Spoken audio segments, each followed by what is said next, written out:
So this whole sense of Bengaliness, and yet you choose to write in English. Um, this is a funny thing, Jagoshini, because you know me from school, right? I was very good in Bangla, and when I went to college in Jadavpur University, I scored record marks for Bangla, which was my second language there too, right? And I remember after actually after the 12th, I went and told my mother, who was a, stern biology teacher and who taught you, saying, Ma, I want to study. She said, what do you want to do with your life? Which is a terrible question. But then I said, well, Ami, I'll study history or I'll study Bangla. And my mother looked at me and said, but what will you do with both? Or either. So I said, I want to be either an Egyptologist or I want to be a Bangla Kobi. And as you can see, I'm neither.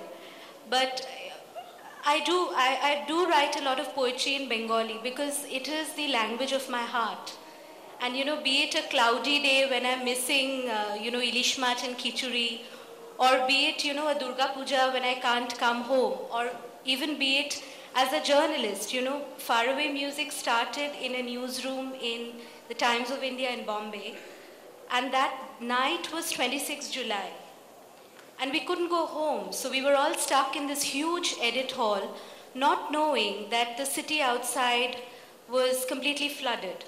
We didn't realize it was that bad for a long time. So, we were busy with our pages and everything. And that night, we all started talking, and we were an amalgamation of people, mostly Bengali. As you know, journalism is dominated by bongs.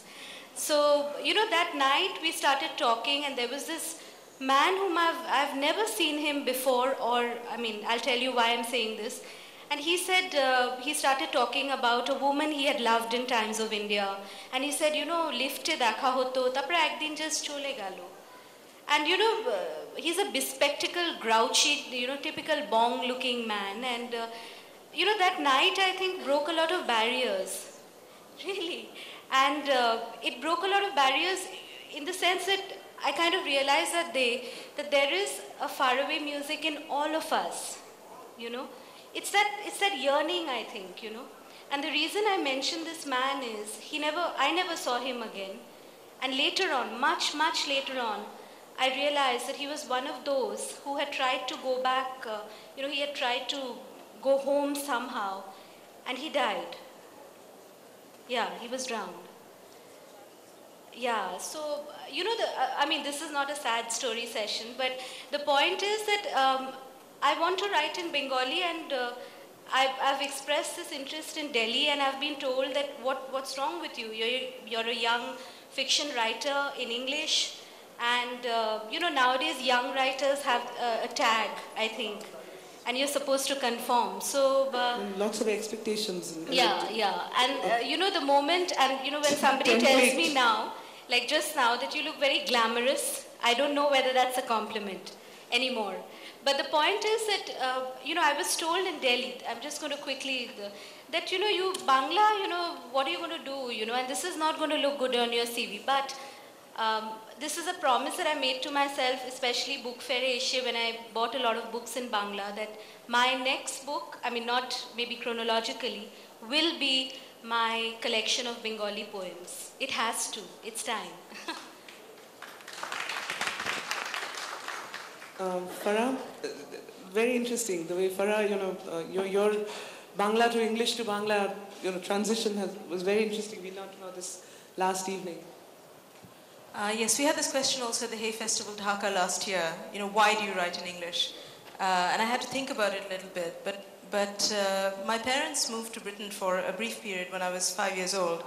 And I realized that actually my first sort of experience learning to read and write was in English. And I think that set some kind of a trend for me. But also, to be fair, after we returned to Bangladesh within a year, I had to relearn my Bangla, and they were extremely brutal. They threw me straight into Bangla medium as the family sacrificial lamb who was going to make up for everybody's British Amoler Ingreji Lekha Pora. And without a tutor, might I add. Anyway, so I was left to sink or swim, and eventually swam after drinking several gallons. But what was also true at the time was that we didn't have that much translated literature in Bangla as we do today. You know, children today have a lot of options in that sense. So for me, there was a natural progression in continuing to read in English, because a lot of what I wanted to read, which were stories from all around the world, were essentially available in English. And I think that's why for me, I would say like Piyu, yes, the language of my heart is Bangla. When I meet a Bengali anywhere else in the world, I will speak in Bangla almost 90% of the time. But my language of expression in terms of writing is English. And I think those patterns were set early. And I am reasonably comfortable with that as well. Shampurna, you have to tell us your Shukumar Ray translation story. She shocked everyone with her translation because no one imagined she had the Bangla in her.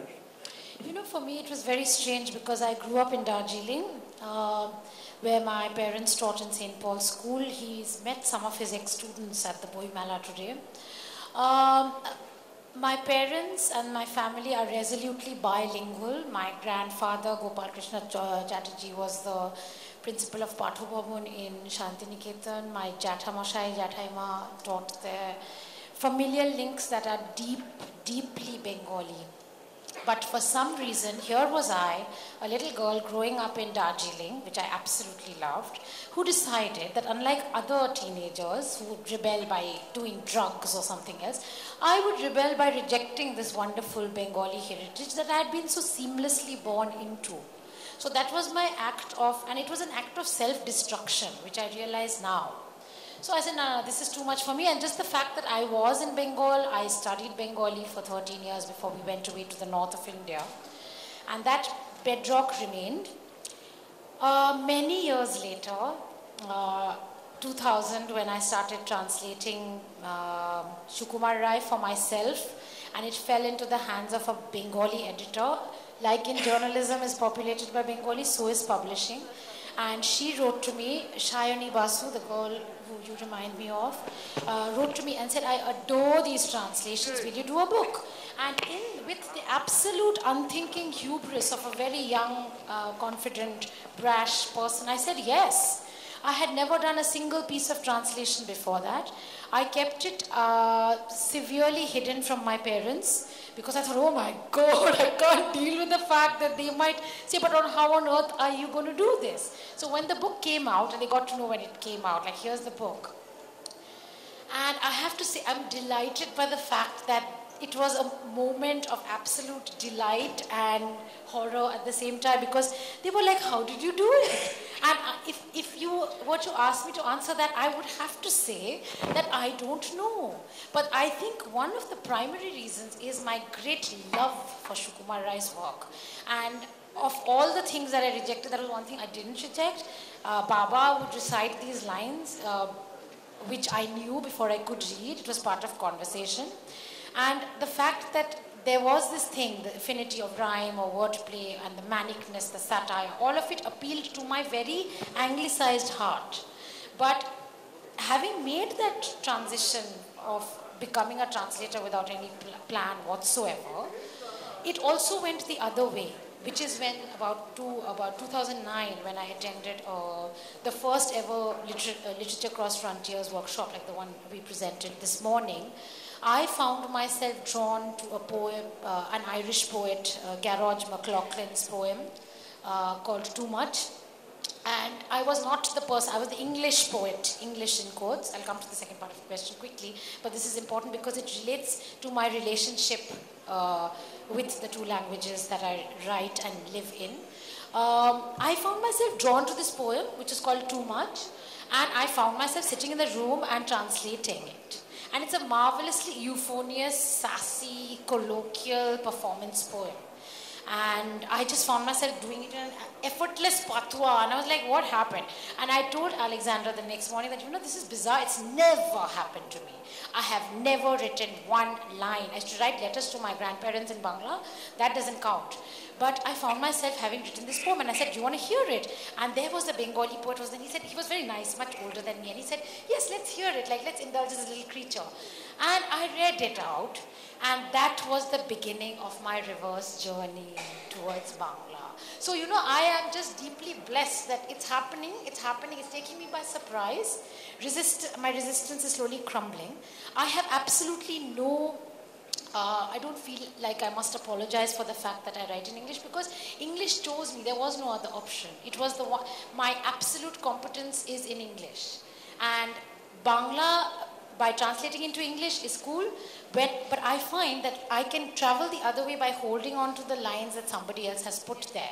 Then I realize, my goodness, I have those words. So by osmosis, perhaps, by the fact that we listen to all these Bengali things at home, it's in there. I ran away from Bengal, but it's in right here. So there it is. I think this is a great time to have you read, actually. Okay, and I will read from the first novel. I know when we do these things, we're supposed to promote our latest novels.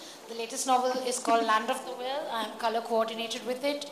It's a HarperCollins publication. Do buy it. But what I will read from you, because we are in Kolkata, is a tiny little section from my first book called Rapture, the crazy one, with those 9 characters. One of the characters is called Niloy Chandra. But everyone calls him Neil, and he happens to fall in love with an older woman who is Neil is very trendy and very westernized and all of that. And Sheila is mother, and she's very not from that circuit. She's not a hip chick, okay? And he finds that he's kind of besotted by her, and of course she very successfully and very quietly fobs him off. So I'm just going to read a little section from the point where he's like, oh, damn, I've lost her, haven't I? Okay. I didn't see her again, not until the day of the show. I'd gone assiduously to rehearsals, hoping she'd turn up, knowing she wouldn't. Off stage, behind the scenes, I wasn't sure what role I wanted to play. Offended or blasé, contemptuous or cold. Impatient with all those postures, I just waited. The show was, as expected, a disaster. The largely college audience heckled each member of the rather tepid cast and then whistled and shouted enthusiastically during the curtain call, probably out of sheer relief. The minute it got over, I hauled myself. The I here is Neil, as I mentioned. The minute it got over, I hauled myself out of my easy chair in the wings to finally get the hell out of there and go somewhere to get blind drunk when I saw her. Moina Mashi had come backstage to cart away all the props she felt she could use again, and Shrila, that's the woman, and Shrila was with her. Now that she stood not 5 paces away, I wanted to avoid her completely, turn tail and flee. Picking up a stack of cushions, I headed off saying, "Excuse me, gangway, excuse me," to anyone who was or wasn't in my way. If the idea was to make myself inconspicuous, I couldn't have chosen a worse way. A substantial arm, shimmering with silver bangles, plucked away the topmost cushion and exposed me. Plays over and still the drama continues? Moina Mashi chuckled. Stop acting, Niloy Chandra, and take Shrila home. I didn't stop to wonder why she always picked on me to take Shrila home. I handed the stack of cushions to the first boy near me and said, deadpan, throwaway, suave, as if it were the most normal thing in the world, Cholun? And what makes you think I'll come? She retorted. This was a new Shrila, radiant in silk, wearing a bigger bindi, gold earrings dangling from her ears, beads around her neck, and was there a trace of color on her curving, teasing mouth? Then don't, I said, and turned on my heel. This was madness. I turned back and said, because I'm asking. And why should that matter? I don't know. The naughty, flirty look had gone. The quiet Shrila was back, the one I really wanted. The coquettish Shrila worried me. It made me see other, more blatant bodies that didn't trouble me, the way Shrila's scent of calm despair did. I wanted her like this. Then come. Moina Mashi was telling a cowering backstager to find her Dilli heart lamp or else. Srijit was trying to avoid throwing a caste party by pleading fatigue. Unnoticed, Shrila and I slipped away. So, what did you think of the play? I asked her in the taxi. It was okay, she said. Then she paused. It was terrible. God, how terrible it was! And suddenly we were both rocking with laughter. It was the uncontrolled glee of having our shared secret opinion out in the open, bringing with it gales of relief at not having to pretend. Papa, don't think I've ever laughed so much, Sheila said finally when we emerged from the laughing fit, breathless and wet-eyed. I've got a stitch. Where? I said, feeling boyish and brave. Don't be rude, she said, but her eyes were sparkling. May I said, wanting to ride this wave of goodwill between us, may I take you to the cinema? And the moment I said it, I knew I sounded hopelessly formal, too juvenile, too archaic, too idiotic. Cinema! And she burst into gales of laughter again. Me, Nana, what'll your friends say going out with an old hag? You're not old. My throat felt raw as if something alive had got trapped in it and was clawing to get out. Listen. Whatever you do, don't lie. Just because I look different from Moina Mashi doesn't mean I don't feel the same way. That suppressed tone I'd noticed in Moina Mashi's house was back, pushing her voice down and hardening it. I'm old and you know it, and that's what excites you. Just because I'm a simple housewife doesn't mean I'm simple. I said nothing. Whores were easier. They didn't expect you to be treated like people. I know what you want, she said. Question is, do I want it too? I don't know. But one thing I do know, lies won't get you anywhere. Okay, so you're old. So what? Will you come or not? No. I noticed the taxi driver's eyes studying us circumspectly in the rearview mirror. The signal was a long one, and Srila and I were making the wait less tedious for him. AJ, I said, look where you're supposed to. What? Keep your eyes to yourself. What do you mean? You know exactly what I mean. Do you think you can say anything you like? Listen, if you say one more word, I'll give you something to think about. Hoodlum? What? And in a flash, I was out of the cab. I wrenched open the driver's door, collared him and dragged him out. One hand held him, the other smashed his face, anger spewing out of me, my hands acting of their own accord, seeing nothing, seeing everything, that awful lightness in my head, that weight in the middle of my chest. Out of nowhere, in seconds too swift to be measured, a crowd gathered. Cars hooted, drivers poured out to see if they could help in the bashing up. Strangers took sides on the spot. Armless beggars watched intently, enjoying the diversion. Squealing voices shouted, hit him, once more, harder. What happened? An elderly man asked. He insulted a lady. Marshalake. And then I slumped. My left hand, clenched around the taxi driver's collar, felt numb. My right hand throbbed painfully. The man looked dazed, his eyes furious. He would have liked to have kicked me. I could see that, but the crowd had grown too big. No one would take his word against mine. After all, I was a gentleman. I took out some crumpled notes from my shirt pocket and threw them at him. Then I bent down to the back window and said, come out, we'll take another one. But Srila wasn't there. In all that noise and commotion, I never knew when she left. All that bravado for nothing. Some smart aleck in the audience realized what had happened and said, leering, Ki, has she flown? The little birdie whose honor you were so keen to protect. I could have collared and thrashed him too, but except that I couldn't give a damn. I turned and I walked in and out of the line of cars, livid. I found her at the bus stop. Sick and screaming inside, I wanted to buy some cigarettes, blow off steam, who knows, maybe even walk all the way home. She was standing there, not seeing me or anything else, her face so tight and cold that I didn't dare go near her. It was evening and the office rush was at its peak. Bus after overflowing bus came and went without Srila. I stood near the pawn shop smoking and watching. Tired, so tired. Why couldn't I just call a cab and take her home? Because she wouldn't come, not with me, a hoodlum.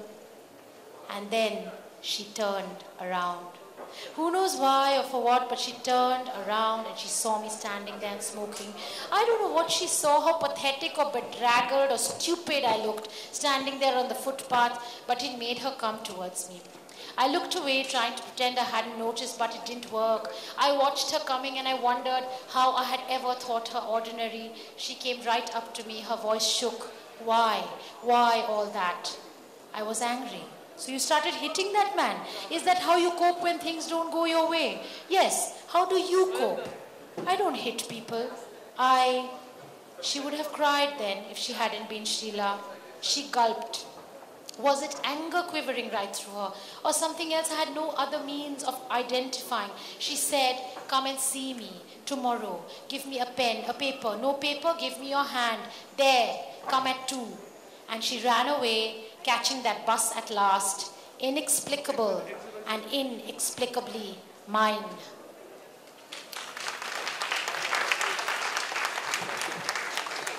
That was very dramatic, actually. That was a performance. We also, this extract actually will match Piu's probably because both are set in Kolkata. I think Piu, we should get the extract out of the way. If we still have time for anything, take a few questions, but Piu want to go right ahead. Okay. The part, sorry, I'm reading out from a printout, but you have to carry some baggage of your journalism. So the part that I'm reading out comes almost at the end of the book, Faraway Music. And as I said, it is the story of a writer who comes back after a very, very long time to her roots. And in a sense, her coming back begins another